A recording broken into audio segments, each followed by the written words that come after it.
3. There is a frustration across this country. A frustration not with Democrats or Republicans, not with one party or the other, a frustration with entrenched politicians in Washington who don't seem to work for anybody.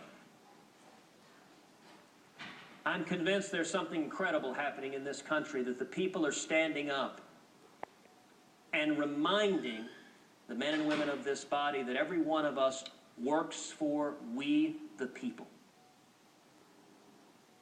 And it is our principal task to stand and defend liberty, especially when liberty is threatened.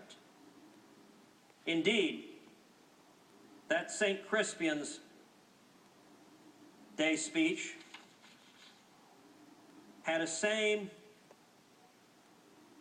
and even in some ways a different manifestation in one of the greatest movies of all time, Patton. The opening scene of Patton, I will confess to the Senator of Kentucky, I have more than once, in preparation for an oral argument in court, simply watched George C. Scott marching out in front of a flag the size of North Dakota. Standing in front of the flag, General Patton observed in a tribute to that very same speech I just read. I'm going to modify it slightly to make it PG. Men, I want you to remember that no fellow ever won a war by dying for his country. He won it by making the other poor fellow die for his country. Men, all this stuff you've heard about America not wanting to fight, wanting to stay out of the war, is a lot of horse dung.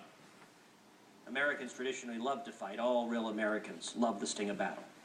When you were kids, you all admired the champion marble shooter, the fastest runner, big league ball players, the toughest boxers.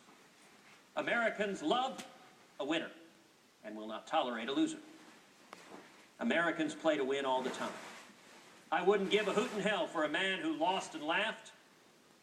That's why Americans have never lost and will never lose a war, because the very thought of losing is hateful to Americans.